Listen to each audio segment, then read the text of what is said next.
That's why also when you go to the Mass, or you go to the church, you can see in the church the crucified, you can in the tabernacle, the altar, the candles, the holy water, and sometimes we enter and we don't think anything about the signs, the symbols of our faith. Why? Because we don't know if they are really important for us. But yes, they are very important. We have to think, why there is the crucified in the center of the church? Why there is the tabernacle? Why I have to get the holy water when I enter the church? Why? This is the beauty of the liturgy. The liturgy teaches us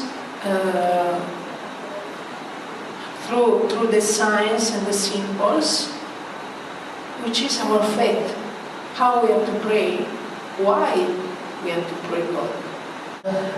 Do you know, for example, why we put the candles on the altar? The candles on the altar, why? Just to see the fire, no? No, because the candles are the symbols of our faith, who enlight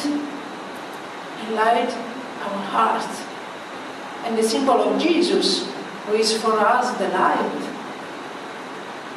and also symbol of Mary, because you know, under the cross only Mary knew that Jesus will be risen. That's right, no? The fire, the candle is a symbol of our faith. And you know, before the candles were made with the beeswax. Why? Because the bee is a symbol of virginity.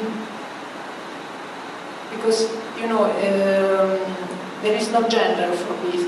There is no feminine or masculine. That's why a symbol of virginity. Sometimes, some churches, they use still to use this, yes, because it's very expensive now, very expensive.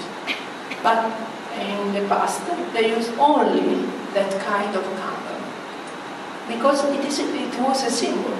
No, because we want to use this kind of wax, no. It was a symbol, the true fire.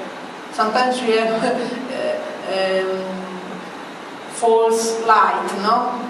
Come si chiamano? Electric, no? Before it was not permitted to use electric light in the church. Only the true one. Because it is a symbol of our faith, true faith. It is derived from Greek, and it is composed of two words, Greek words. Laon, how to pronounce laon, that means people. And ergon, it means action, service. It can thus be translated literally into action for the people. A service rendered to the people. It also indicates etymologically all those actions accomplished for the good of men. Starting from the incarnation, the Verb in the most pure womb of the Virgin Mary, a new liturgy was formed, entirely based on the new commandment of love. The Last Supper officially opens the history of Christian liturgy. Christ gives himself in food and drink and perpetuates his sacrifice through the apostles, who all celebrate the memorial or Eucharist. Clearly, there has been a development, a constant deepening in our understanding of the liturgy through the centuries. Thanks most of all the zeal and doctrine of popes who have emanated documents and norms to increase the awareness of the clergy and faithful in regards to the Lord's worship. That's why with the Last Supper started the new liturgy with Jesus. That's why we call liturgies Mass. Because from Jesus we have a new liturgy, a new kind of prayer.